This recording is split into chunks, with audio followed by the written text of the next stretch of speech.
क्या इंडिया कभी चाइना बन सकता है आने वाले 15-20 सालों में? तो अगर मुझसे कोई पूछेगा तो मैं बोलूंगा नहीं बन सकता। अब प्लीज गाली देने से पहले मेरी बात ध्यान से सुन लेना, मैं क्यों बोल रहा हूँ नहीं बन सकता, और बिल्कुल भी नहीं बन सकता। देखो उसके मेन रीजन है, मैं चाइना में हूँ भाई, और मुझे यहाँ आए हुए 10 दिन हो गए हैं, और मैं 21 दिन और रहूंगा।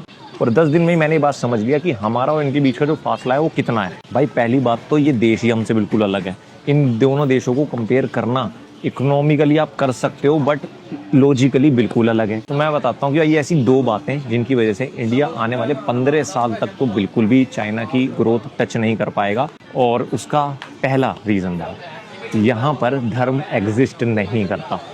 आधे से ज़्यादा लोग जो चाइना के हैं वो एथिस्ट हैं। एथिस्ट का मतलब वो लोग होते हैं जो ऑफिशियली अपना धर्म छोड़ चुके हैं, और अब उनका कोई भी धर्म नहीं है, ना वो क्रिश्चियन है, ना वो हिंदू है, ना वो मुस्लिम है, ना सिख है, ना ईसाई है। अब उनका कोई भी धर्म नहीं होता, वो होते हैं एथिस्ट। काफ़ी लोगों ने तो धर्म ऑफिशियली छोड़ दिया है, और जो बचे कुचे हैं वो फॉलो ही नहीं करते। तो इसलिए जो लोगों के बीच जो लड़ने का जो मुद्दा है वो ही खत्म हो चुका, लोगों को बांटने का जो मुद्दा है वो ही खत्म हो चुका।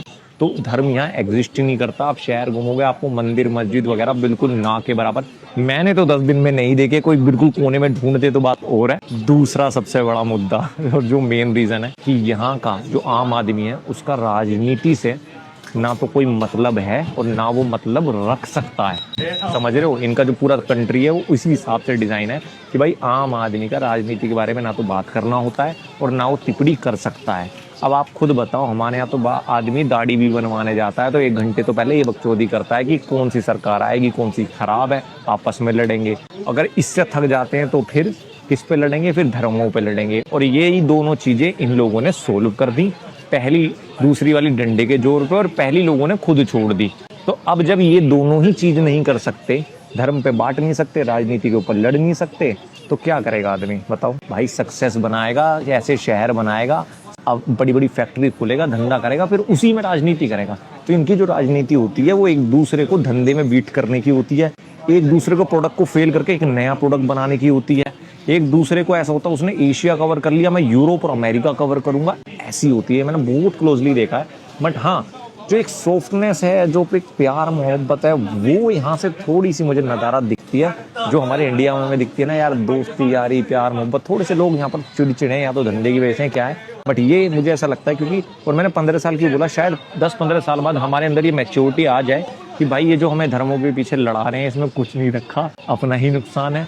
और ये जो राजनेता हैं ये कुर्सी के लिए लड़ रहे हैं और हम इनके लिए लड़ रहे हैं। इनके यहाँ सरकार को कोई शहर बनाना हो तो कल नोटिस आएगा, भाई यहाँ शहर बनेंगे और ये घर टूटेंगे, ये इलीगली ऑक्यूपाइड है, कोई सवाल भी नहीं उठा सकता, घर टूट जाएंगे, भाई वहाँ पर बिल्डिंग बन जाएगी, क्योंकि सही गलत है, बात खत्म। हमारे यहाँ, मेरे यहाँ इलीगली 30 साल से 65 लगती है, मतलब रोड पे लोग लगा देते हैं। अगर एम्बुलेंस फंसे, जिनके घर है वो परेशान हो, कोई फर्क नहीं पड़ता, सरकार ने नोटिस निकाल दिया कि भाई ये 65 हटाई जाए, तो वहाँ पर 10 लोग हमारे में से आगे राजनीति चमकाने, गलत चीजों का सपोर्ट करने। जैसे आप दिल्ली में देख रहे हो भाई झुग्गियां टूट रही हैं तो सरकार गलत कर रही है। तो ये चीजें मैंने यहाँ पर नोट की हैं कि ये एग्जिस्ट ही नहीं करती। आदमी का काम ही नहीं है राजनीति करना, वो अपना धंधा करे, और सही गलत का फैसला सरकार करती है। हमारे यहाँ लोकतंत्र है, तो भाई जब 10 लोगों की सुनी जाएगी तो ग्रोथ स्लो ही होगी, और जहाँ एक की सुनी जाएगी तो वहाँ ग्रोथ फास्ट ही होगी।